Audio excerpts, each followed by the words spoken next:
she cried. She showed him a positive test. She told my husband he was going to be a father. There was just one problem. She was never pregnant at all. And the moment she realized I knew that, her entire perfect little plan started collapsing like a house of cards in a hurricane. My name is Rachel. For this story, I'll call my husband Mark. Married 6 years. Good years. The kind you don't expect to almost lose overnight. Mark worked in commercial real estate, long hours, client dinners, constant travel. I trusted him completely. I never once thought to check. That's where Vanessa comes in. 26. Sharp. Ambitious. A junior associate who'd been at Mark's firm less than a year but had already made it clear she wanted more than a title. Mark mentioned her occasionally. Nothing that raised flags. She's talented. She closed a huge deal. Normal office talk. I didn't think twice. I should have. Because somewhere between strategy calls and just one more drink after work dinners, something shifted. Quietly, invisibly, the way betrayal always does. It doesn't knock on the door and announce itself. It slips in wearing a smile, disguised as something completely innocent.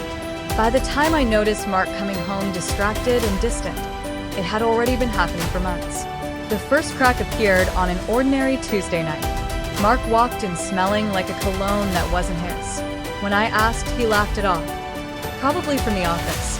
Everyone shares samples at the front desk. I wanted to believe him, so I did. That's the trap, isn't it? Love makes excuses before logic even gets a vote. Weeks later, our home phone rang.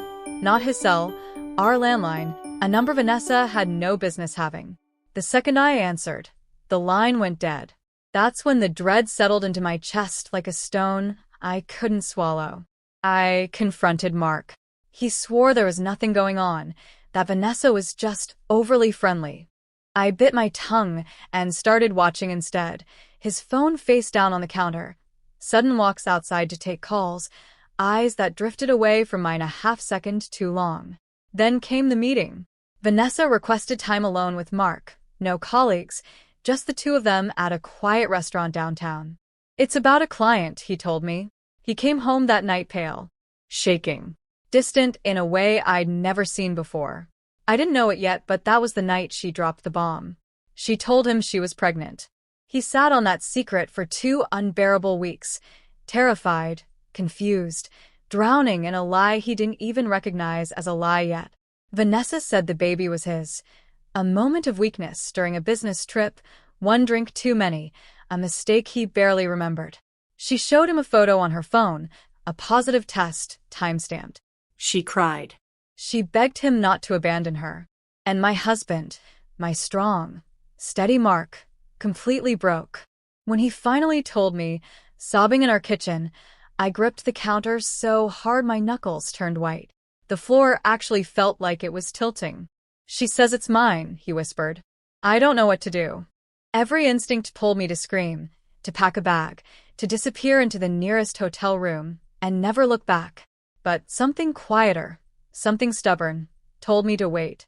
Her story felt rehearsed. Too clean. Too convenient. So instead of exploding, I asked for proof. Climax/betrayal moment.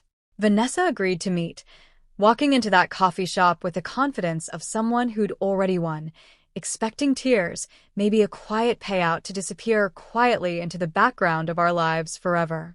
I slid a folder across the table instead. Medical release forms. A request for basic OB confirmation. Nothing invasive, just verification. Her smile flickered. Just for 1 second. But I caught it. She stammered about privacy and trust issues. I stayed calm.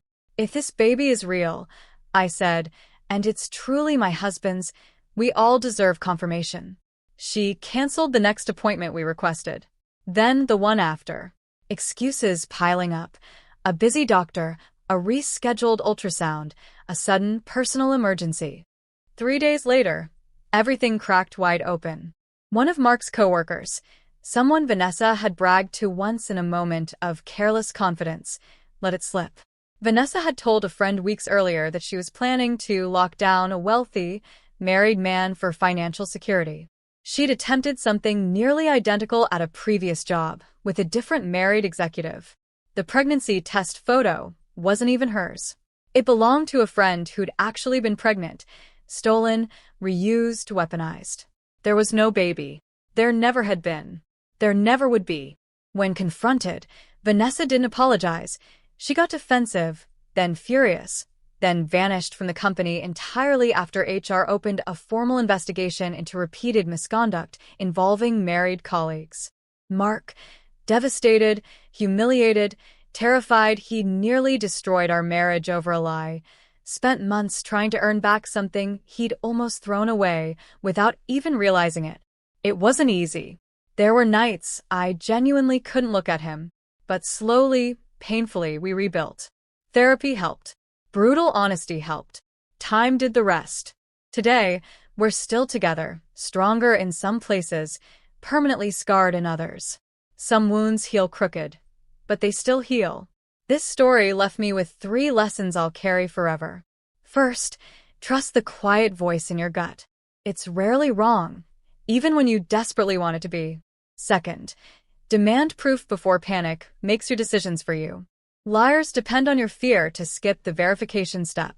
Third, betrayal doesn't always end a relationship. Sometimes it just reveals exactly how strong you were the whole time, without even knowing it. If this story kept you holding your breath, hit subscribe to Betrayal Shadows.